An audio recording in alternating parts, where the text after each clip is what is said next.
आपने vermi compost तो बना ली, क्या आप उसको बेच पाएंगे? जो बढ़िया नर्सरी, आपकी रिप्यूटेड नर्सरी है, वो इसका प्राइस देगी आपको।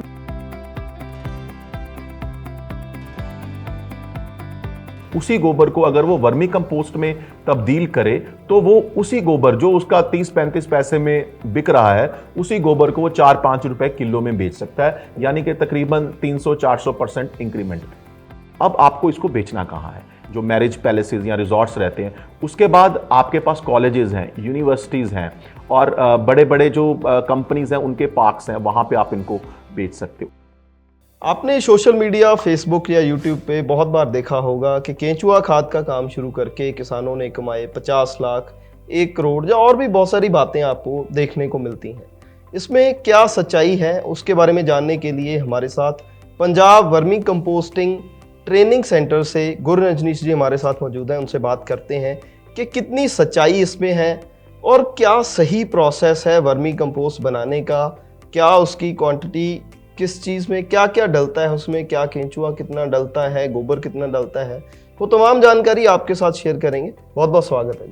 नमस्कार। स्वागत। बताएंगे किसानों को कि अगर जैसे हम बात की है कि बहुत सारी हम बातें देखते हैं सोशल मीडिया पे कि इतनी कमाई है, इतनी कमाई है, चाहे कोई भी व्यवसाय हो, तो असली क्या बात है, सच्चाई क्या है, उसके बारे में थोड़ा सा बताइए। जी शुक्रिया सर, मुझे पहले इनवाइट करने के लिए यहाँ पर, और मैं तहे दिल से अपनी खेती टीम का शुक्रिया अदा करना चाहूँगा जिन्होंने इस टॉपिक को चुना, क्योंकि आज की डेट में कोई भी आप यूट्यूब चैनल उठा के देख लीजिए जो कृषि के साथ संबंधित है, वो इस जो व्यवसाय है वर्मी कंपोस्टिंग के बारे में इतनी भ्रामक जानकारियाँ दे रहा है कि लोग इस काम को करके अपना नुकसान करवा रहे हैं। कोई भी ऐसा काम नहीं है जो दिनों दिन और हफ्ते भर में, महीने भर में, साल भर में आपको करोड़पति और लखपति बना सके। तो सबसे पहले तो ये समझ के हमें चलना पड़ेगा कि जो ये भ्रामक जानकारियां दी जा रही हैं, ये बिल्कुल ही झूठी जानकारियां हैं। जी सर। तो अगर हम बात कर ले हैं एक्चुअल इनकम की, अगर कोई किसान शुरू करता है, कौन से स्तर से वो शुरू करे कि उसको 1 लाख तक कमाई हो या 5 लाख तक कमाई हो, या कौन से स्तर पे वो शुरू करे जिसको उससे अच्छी कमाई, जो हम देखते हैं कि YouTube में 50 लाख आ गए जी, 1 करोड़ आ गया जी, ऐसी कमाई के लिए कौन सा स्तर है या क्या क्या पैरामीटर्स हैं जी, वो क्या है?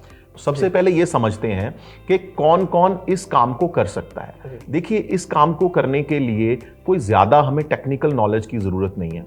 हमारे जो कृषि विज्ञान केंद्र हैं, कृषि विकास केंद्र हैं, जो अलग अलग ज़िलों में, हर प्रांत में हमारे हैं, हमें वहाँ से इसकी जो ट्रेनिंग है वो मिल जाती है। कुछ प्राइवेट एनजीओज़ हैं, जैसी हमारी एनजीओ पंजाब में Punjab vermi composting training centre Mohali है, हम फ्री ऑफ कॉस्ट किसानों को ट्रेनिंग देते हैं। लेकिन हम किसानों को ये समझाते हैं कि देखिए, अगर आपने ये काम करना है तो सबसे पहले तो आपको ये देखना होगा कि आपके आसपास वो मार्केट है, आपके आसपास लोगों को जानकारी है वर्मी कंपोस्ट के बारे में। आपने वर्मी कंपोस्ट तो बना ली, क्या आप उसको बेच पाएंगे? दूसरा ये रहता है कि कई किसान होते हैं, उनके पास अपनी ज़मीन जैसे है, तो उसमें वो ज़मीन जो है उनकी वो बहुत नीची होती है, मतलब उसमें पानी का जल भराव जो है, बारिश का जल भराव हो जाता है, तो उस वजह से भी जो आपका वर्मी कंपोस्ट का लगाया प्रोजेक्ट है वो फेल हो जाता है। तीसरी चीज़ जो हमने सबसे जो ज़रूरी है वो है रॉ मटेरियल। इसमें जैसे मैंने आपको बताया कि रॉ मटेरियल जो होता है वो गाय का गोबर हमने यूज़ करना है। गाय का गोबर की उपलब्धता हमें निरंतर मिलती रहे, इसको हमें यकीनी बनाना है। इसका मतलब ये है कि मान लीजिए कि आपने आज काम शुरू किया, तो आपके आसपास उस गांव में 50 या 100 गाय का गोबर आपको उपलब्ध है, लेकिन जब आपने काम बड़ा किया तो आपको गाय का गोबर लाने के लिए अपनी जो एक रेडियस है उससे बाहर जाके आपको गाय का गोबर लाना पड़ा, तो वो उसको लाने की जो कॉस्ट है वो बढ़ गई, तो नेचुरली आपकी कॉस्ट ऑफ प्रोडक्शन बढ़ गई, तो आप तुरंत बिजनेस से बाहर हो जाएंगे। तो ये चीजें हम पहले किसान को समझाते हैं कि भाई साहब, पहले आप देखिए, सबसे पहले मार्केट स्टडी कीजिए कि उसकी मार्केट है। दूसरा, उसके बाद रॉ मटेरियल, आपका इंफ्रास्ट्रक्चर जहां पे आपने सेटअप करना है वो आपके पास प्रॉपर है कि नहीं, तभी ये डिसीजन लीजिए। जी। तो इसके बाद जो दूसरा सवाल था कि अगर कोई किसान खुद के लिए करना चाहता है तो कौन से किसान हैं जो स्टार्ट कर सकते हैं, अगर या फिर कमर्शियल लेवल पे अगर किसी ने शुरू करना है तो वो कौन से किसान कर सकते हैं? जी देखिए, सबसे पहले तो कोई भी किसान इसको शुरू कर सकता है जिसके पास अपने मवेशी पशु हैं वो भी, और जिसके पास नहीं है वो भी। जी। जिसके पास है उनके पास तो गोबर उनके घर पे ही उपलब्ध होगा, क्योंकि उनके पास पशु वगैरह घर पे ही हैं। जी। और जिनके पास नहीं है वो अपने गांव से अपना गोबर ही लेके, गौशाला से, डेयरी फार्म से गोबर लेके कर सकता है। लेकिन मैं ये चाहूँगा कि जितने भी पंजाब के या और प्रांतों के जितने भी डेयरी फार्मर्स हैं वो इस काम को जरूर शुरू करें, क्योंकि डेयरी फार्मर के पास जो गोबर की उपलब्धता है वो एक्सेस में है, उसके पास तो गोबर जनरेट होगा ही होगा उसके डेयरी फार्म पे, और वो उसको उसका डिस्पोजल यानी उसका जो निवारण है उस करने के लिए वो उस गोबर को अलग अलग जो किसान हैं उनको वो ट्रॉलियों में भर के वो उठवाता है। लेकिन अगर इसमें वो वैल्यू एडिशन करे, उसी गोबर को अगर वो वर्मी कंपोस्ट में तब्दील करे, तो वो उसी गोबर जो उसका 30-35 पैसे में बिक रहा है, उसी गोबर को वो 4-5 रुपए किलो में बेच सकता है, यानी कि तकरीबन 300-400% इंक्रीमेंट पे। जी। तो अगर कोई किसान इसको शुरू करता है तो उसमें मेजर प्रॉब्लम्स अगर हम देखें तो वो क्या मेजर प्रॉब्लम्स रहती हैं? तो इसमें जो कठिनाई मेन आती है वो केंचुआ मरने की जो है वो संभावना जो है बराबर रहती है। उसमें ये रहता है कि कई बार क्या होता है कि किसान ने अपना यूनिट लगा लिया, लेकिन कुछ इस तरह के पक्षी हैं, जैसे कि आप जानते हैं एक बगुला पक्षी है सफ़ेद कलर का वो, और एक ब्लैक आइबिस। ये पक्षी सुबह इन जो यूनिट हमारा लगा होता है वर्मी कंपोस्ट का उस पर अटैक करते हैं और हमारे केंचियों को खा जाते हैं। ये पहला एक बहुत बड़ा जो है इसके लिए खतरा बनता है। जी। तो अगर बात कर ली जाए पैरामीटर्स की कि क्या पैरामीटर्स हैं वर्मी कंपोस्ट बनाने के, या कौन से पैरामीटर पे हम चेक कर सकते हैं कि this is the good quality of vermi compost? देखिए, जो वर्मी कंपोस्ट है जी मार्केट में बहुत तरह की आती है। उसमें क्या है, आज की डेट में लोग इतनी मिलावट करने लग गए हैं कि जो असल में सही जेन्युइन वर्मी कंपोस्ट बेच रहे हैं किसान, उनको बड़ी कठिनाई आ रही है जी।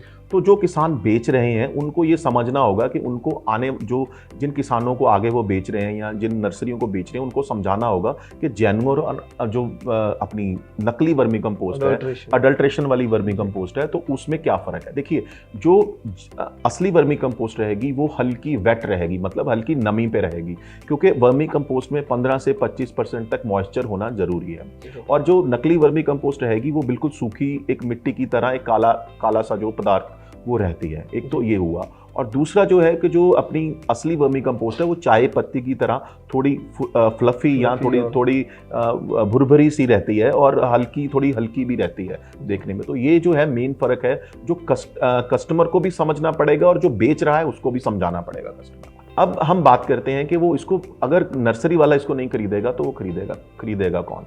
देखिए, जैसे आपको मैंने बताया कि नर्सरी वाले जो हैं, जो बढ़िया नर्सरी, आपकी रिप्यूटेड नर्सरी है, वो इसका प्राइस देगी आपको, लेकिन हर नर्सरी इसका प्राइस नहीं देगी।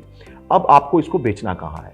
जितने भी आपके एरिया के रिजॉर्ट्स हैं, जो मैरिज पैलेसेस या रिजॉर्ट्स रहते हैं, उनमें बहुत बड़े बड़े लॉन्स रहते हैं, वहाँ पे आप इसको बेच सकते हो।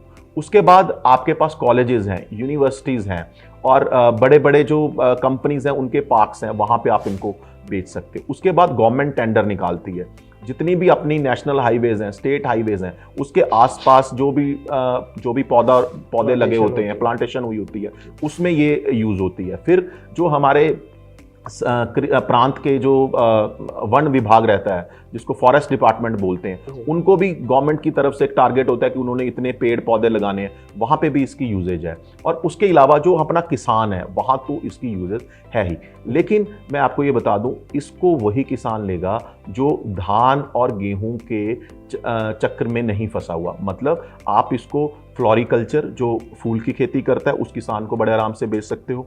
आप इसको, जो किसान सब्जी की खेती करता है, जिसके ऑर्चर्ड्स हैं, फलों के ऑर्चर्ड्स हैं, उसको बड़े आराम से बेच सकते हो, क्योंकि उसको इसके गुणों के बारे में पता है और उसने कभी ना कभी इसको यूज़ किया हुआ है जी। तो एक बात आती है कि अगर किसी ने शुरू करना है व्यवसाय, तो उसको क्या क्या देख के, एक तो आपने बताया कि उसके आसपास जो है रॉ मटेरियल जो है उसकी अवेलेबिलिटी होनी चाहिए, और क्या क्या स्टडी करने के बाद ही इसमें आना चाहिए, वर्मी कंपोस्ट में आना चाहिए। और अगर किसी ने आपके ट्रेनिंग इंस्टीट्यूट से ट्रेनिंग लेनी है तो उसका क्या प्रोसेस रहता है? जी देखिए, इसमें अगर किसी ने इस काम में आना है तो सबसे पहले उसको जो भी उसने YouTube पे ज्ञान लिया है, ये करोड़ों कमाए लाखों कमाए, उसको डिलीट करना पड़ेगा अपने दिमाग से। क्योंकि कोई भी, जैसे मैंने पहले भी बताया कि कोई भी व्यवसाय है उसमें मेहनत लगती है, उसमें टाइम लगता है। सबसे पहले तो कोई शॉर्टकट नहीं है मेहनत का, ठीक है। और दूसरा, जैसे आपने बताया कि रॉ मटेरियल की अवेलेबिलिटी, और सबसे बड़ी बात यह है कि उसको टाइम देना पड़ेगा इस चीज़ को, क्योंकि हमने एक जिंदा चीज़ के साथ डील करना है। जो केंचुआ है वो एक जिंदा चीज़ है, उसमें कितना हमने पानी लगाना है, उसको कैसे उसका रख रखाव करना है, इन चीज़ों को सीखने में टाइम लगता है। और इस चीज़ में टाइम में इसका मतलब है पेशेंस लगती है। अगर आपके पास पेशेंस है तो आप ज़रूर इस काम को करें। सर, हमारा जो इंस्टीट्यूट है Punjab vermi composting training centre, ये हर जो भी फार्मर इसके बारे में ट्रेनिंग लेना चाहता है, जो भी किसान या कोई भी नौजवान इस कार्य को करना चाहता है, इस व्यवसाय से साथ जुड़ना चाहता है, उनको हर शनिवार सुबह 11 बजे से लेके दोपहर 2 बजे तक ट्रेनिंग देता है। फ्री ऑफ कॉस्ट हमारी ट्रेनिंग रहती है, हम इसका कोई भी जो है वो पैसा नहीं लेते हैं। और इस ट्रेनिंग को लेना है अगर, तो वो मुझे संपर्क कर सकता है। 99 155 88 550 मेरा नंबर है। यहाँ संपर्क करके वो हमारे साथ सलाह कर सकता है। फ़ोन पे भी अगर उसको व्यवसाय कर भी रहा है, अगर उसको कोई कठिनाई आ रही है, तो भी वो हमसे बात कर सकता है। तो किसान भाइयों, जैसे कि आपने जाना कि अगर कोई भी आपको ऐसी न्यूज़ मिलती है कि 50 लाख मिल गए, 1 करोड़ मिल गए, या 2 महीने में 5 करोड़ बढ़ गए, तो ऐसी किसी भी न्यूज़ पे ट्रस्ट करने से पहले उसको एक बार आप देख लें, जाके उसका यूनिट चेक करें कि कैसे वो प्रोडक्शन कर रहे हैं या क्या प्रोडक्शन वो कर रहे हैं, कहाँ पे वो मार्केटिंग कर रहे हैं। तो आपको रियलिटी का, सच्चाई का तभी पता चल सकता है। टेक्निकल गाइडेंस के बिना कोई भी कार्य शुरू करना, चाहे आप किसी भी व्यवसाय में जा रहे हैं, वर्मी कंपोस्ट नहीं, आप और भी किसी कार्य में जा रहे हैं, तो उसके लिए टेक्निकल गाइडेंस होना दैट इज़ मस्ट, बहुत ज़्यादा ज़रूरी है। उसके बिना कोई भी कार्य आप करेंगे तो उसमें आपको लॉस ही मिलेगा। तो अगर ऐसी और जानकारी आप लेना चाहते हैं, जुड़ना चाहते हैं नए माहिरों से, या सच्चाई की तरफ अगर आप जाना चाहते हैं, सच जानना चाहते हैं किसी भी व्यवसाय का, तो देखते रहिए अपनी खेती। तब तक के लिए धन्यवाद।